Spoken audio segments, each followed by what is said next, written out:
Assalamualaikum warahmatullahi wabarakatuh.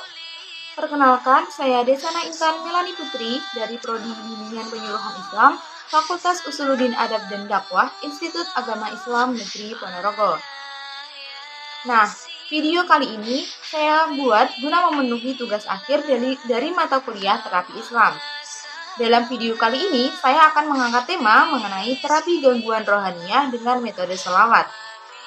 Sholawat menurut bahasa itu adalah doa, sedangkan menurut istilah, sholawat adalah bentuk doa dan juga pujian untuk Allah sebagai sarana untuk ibadah kepada Allah SWT. Terdapat 3 macam sholawat. Yang pertama adalah sholawat dari Allah SWT, yang kedua sholawat dari malaikat, dan yang ketiga ada sholawat dari manusia atau dari umat-umatnya. Sholawat itu masuk dalam terapi gangguan rohaniah. Terapi rohani Islam adalah suatu proses pengobatan atau perawatan rohani melalui metode dan juga pendekatan-pendekatan yang telah sesuai dengan tuntunan Allah SWT dan juga Rasul-Nya. Kemudian ada 2 penyakit nih yang dapat disembuhkan dengan membaca sholawat Nabi. Yang pertama adalah penyakit rohani. Apa sih penyakit rohani itu? Jadi, penyakit rohani adalah penyakit yang berasal dari roh atau batin, atau biasa disebut dengan penyakit hati. Contohnya yaitu seperti sikap iri, dengki, pengumpat, tukang fitnah, sikap sombong, dan lain sebagainya. Nah, dalam mengobati penyakit hati rohani tersebut, dengan metode sholawat itu dapat dilakukan dengan cara membaca sholawat secara rutin setelah sholat fardu sebanyak 7 kali. Penyakit-penyakit tersebut itu bisa disembuhkan dengan membaca sholawat dan tentunya adalah dengan mengharapkan ridho Allah SWT. Yang kedua ada penyakit jasmani. Jadi penyakit jasmani adalah penyakit yang menimpa badan atau fisik dari seseorang. Apa sih contoh dari penyakit jasmani? Jadi penyakit jasmani ini contohnya adalah sakit perut, sakit kepala, sesak napas, dan juga sebagainya. Nah, untuk pengobatan penyakit jasmani menggunakan metode sholawat ini dapat dilakukan dengan berwudu terlebih dahulu. Kemudian membaca sholawat Nabi sebanyak 10 kali atau lebih sambil memegang bagian tubuh yang sakit.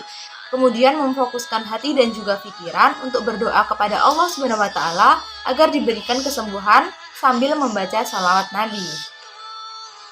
Sholawat itu berbeda dengan musik. Jika musik itu berfungsi untuk menenangkan pikiran, maka sholawat itu berfungsi untuk menenangkan hati seseorang. Bahkan, sholawat itu juga dapat memberikan efek ketenangan pada hati, pikiran, serta dapat mengendalikan stres pada diri seseorang.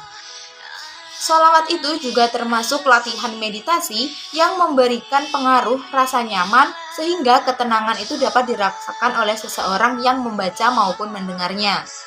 Nah, di antara manfaat bersholawat adalah mendapatkan rahmat Allah SWT, mendapatkan penghapusan dari kesalahan-kesalahan yang telah dilakukan, mendapatkan pahala dan ganjaran yang tiada batasnya.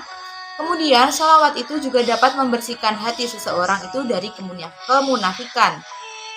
Nah, selain itu ada pula beberapa keutamaan dalam membaca sholawat Nabi. Di antaranya adalah bukti taat pada perintah Allah Subhanahu wa taala.